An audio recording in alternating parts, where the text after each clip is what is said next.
Hacker software পক্ষ থেকে স্বাগতম। আমরা এখন 7 নম্বর ভিডিওতে আসছি। ডায়াগনোস ম্যানেজমেন্ট সফটওয়্যার অথবা হসপিটাল ম্যানেজমেন্টের ওপিডি ট্রেনিং ভিডিও। তো 7 নম্বর পার্ট এটা। তো যারা আগের ভিডিওগুলো দেখেন নাই অবশ্যই স্ট্রংলি রিকমেন্ড করব আগের ভিডিওগুলো সিরিয়াল অনুযায়ী দেখে আসতেন।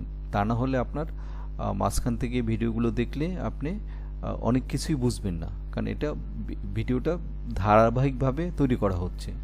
তো 7 নম্বর ভিডিও দেখার আগে সিকোয়েন্স অনুযায়ী পুরোনোগুলো ভিডিওগুলো দেখার অনুরোধ রইল। আমরা 6 নম্বর পার্টে আমরা অ্যাকাউন্টস নিয়ে আলোচনা করতেছিলাম, যেখানে এক্সপেন্ডিচার আর স্যালারি এগুলো নিয়ে আলোচনা করছি। একটা এক্সপেন্ডিচার বিল তৈরি করেছিলাম এবং স্যালারি বিলও তৈরি করেছিলাম।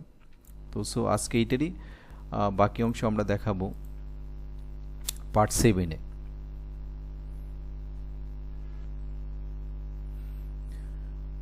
আমরা এক্সপেন্স লেজার তৈরি করেছিলাম। আমরা এখানে বলছিলাম যে প্রতিটা এক্সপেন্স লেজার তৈরি করার পূর্বে আমাদের একটা অ্যাকাউন্টিং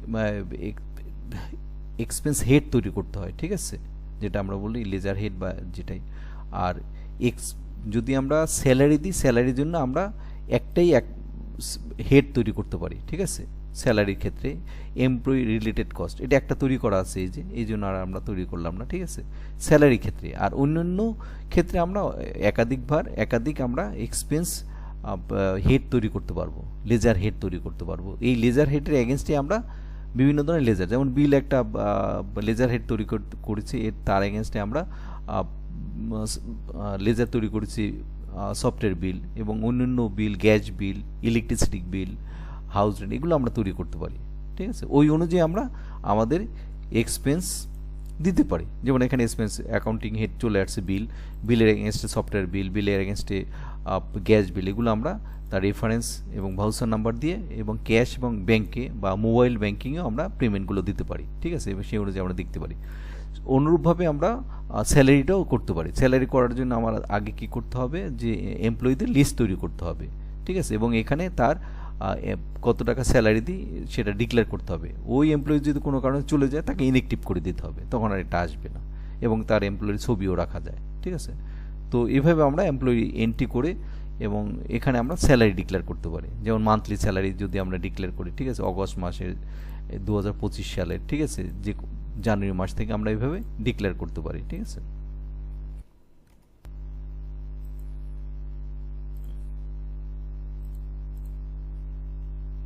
এবং সেই অনুযায়ী আমরা বিভিন্ন ধরনের রিপোর্ট দেখতে পারি, যে ইয়ার অনুযায়ী, মান্থ অনুযায়ী, ঠিক আছে, এমপ্লয়ি অনুযায়ী। এখানে আমরা তার এমপ্লয়িদেরও আমরা ক্যাশ এবং ব্যাংক এবং মোবাইল ব্যাংকিংয়ে আমরা তার স্যালারিটা দিতে পারি এবং স্যালারি শিট আমরা দেখতে পারি।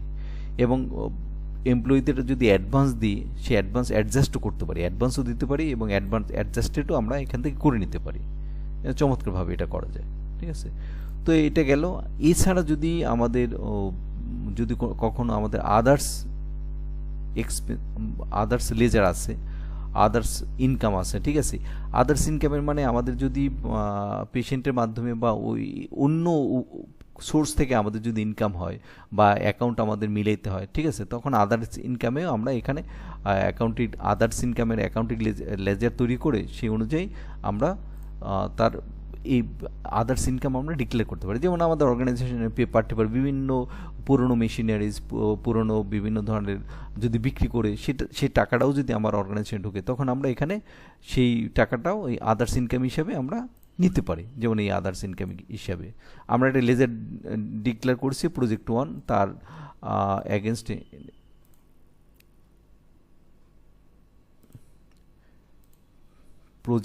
তার এগেনস্টে আমরা দিলাম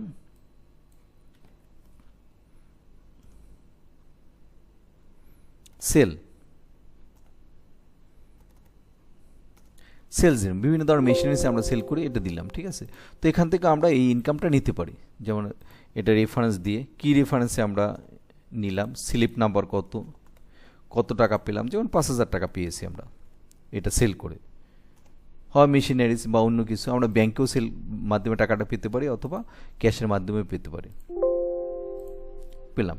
এবং সেই অনুযায়ী আমরা রিপোর্ট দেখতে পারি আদার্স ইনকামের নির্দিষ্ট ডেট টেন্সের এগেনস্টে কত টাকা আমাদের ইনকাম হয়েছে, এবং সেটা আমরা লেজার ধরেও দেখতে পারি এই সেল লেজার ধরে আমরা আমাদের রিপোর্টগুলো দেখতে পারি। এবং এই আদার্স ইনকামও আমাদের ফাইনালি আমাদের এই ইনকাম যেটা সেটা আমরা পেমেন্ট রিসিপ্টের ভিতর এখান থেকে আমরা পাবো যে সেটা আমাদের পেমেন্ট হয়েছে। এই যে আদার্স ইনকাম সেল করছি আমরা এই 5,000 টাকা এখান থেকে পাইছি। ফাইনালি আমরা দেখবো আমাদের ব্যালেন্স শিট, চমৎকার একটা অ্যাকাউন্টসিং শেষে ব্যালেন্স শিট যেখানে ডেবিট ক্রেডিট ফর্মে, ঠিক আছে, জমা খরচের বিষয়গুলো আমাদের দেখানো হয়, ঠিক আছে। তো আমরা দেখলাম এটাও ডিটেল সামারি ফর্মেটে আমাদের আছে। ডিটেলে মানে পুরো ডিসক্রিপশন সহ, ভাউচার এবং ডিসক্রিপশন সহ, যে টোটাল ডেবিট আমার এত টাকা, টোটাল ক্রেডিট এত টাকা এবং ব্যালেন্স আমার এত টাকা।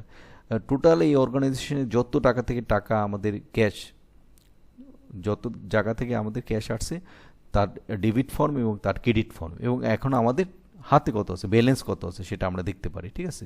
চমৎকার একটা রিপোর্ট। এটা ডিটেল ফর্ম যেখানে ভাউচার নাম্বার, এই যে ডিটেল দেওয়া আছে, এই ভাউচার নাম্বারে এর কাছ থেকে এত তারিখ আমরা কী কী সার্ভিস পেমেন্ট রিসিভ করেছি, এটা পজিটিভ, ঠিক আছে, আদার্স ইনকাম করেছি।